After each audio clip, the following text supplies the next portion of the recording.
বাড়ি গাড়ি নেই তরুণদের, পকেটে কোটি টাকা প্রবীণদের। ফাঁস হলো প্রার্থীর আসল চেহারা। আসসালামু আলাইকুম, বিডি হট নিউজে স্বাগতম। রাজনীতির ময়দানে কে কত প্রভাবশালী তা ভোটে নির্ধারিত হবে, কিন্তু কার পকেটে কত টাকা তা বলে দিচ্ছে 2026-এর হলফনামা।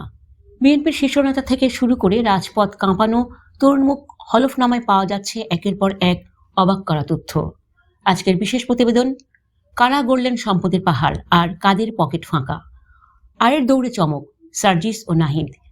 শুরুতেই এক বড় চমক, ছাত্র আন্দোলনের পরিচিত মুখ সার্জিস আলমের বার্ষিক আয় শুনলে আপনিও অবাক হবেন।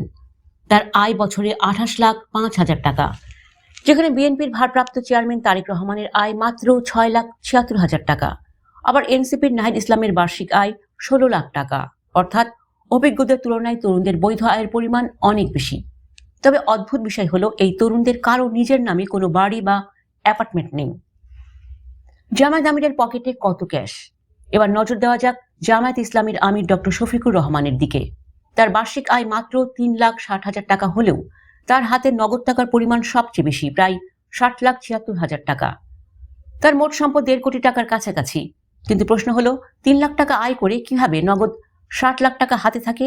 এই অসঙ্গতি এখন টক অব দ্য কান্ট্রি। 116 কোটি টাকার পাহাড় ও হাসনাত আবদুল্লাহ স্বর্ণ। এবারে নির্বাচনের সবচেয়ে ধনী প্রার্থী জামায়াতে মোহাম্মদ এনায়েত উল্লাহ, যার সম্পদ 116 কোটি টাকা। অন্যদিকে এনসিপির হাসনাত আবদুল্লাহর বছরে আয় 12.5 লাখ টাকা হলেও তার 26 লাখ টাকার স্বর্ণালঙ্কার রয়েছে। বাড়ি বা গাড়ি না থাকলেও হাসনাতের ব্যাংকে আছে লাখ লাখ টাকা। তবে সম্পদের পাহাড়ে বসে থাকা এনায়েত উল্লাহর ঘাড়ে আছে 82 কোটি টাকার ব্যাংক ঋণ, যা তাকে ঋণের রাজাও বানিয়ে দিয়েছে। মির্জা আব্বাস ও রুমিন ফারহানার সম্পদ। পূর্ণ নেতাদের মধ্যে মির্জা আব্বাসের অস্থাবর সম্পদ 70 কোটি টাকা ছাড়িয়েছে।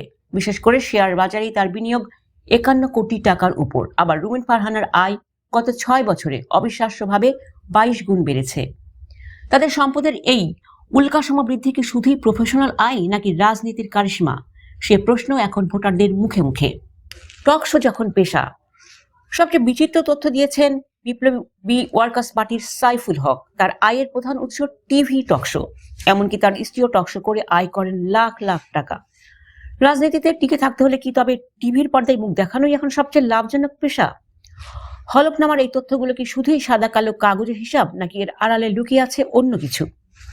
আপনার এলাকায় কার সম্পদ সবচেয়ে বেশি রহস্যজনক মনে হয়? আমাদের কমেন্ট বক্সে জানান।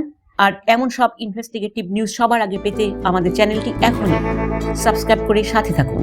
ধন্যবাদ।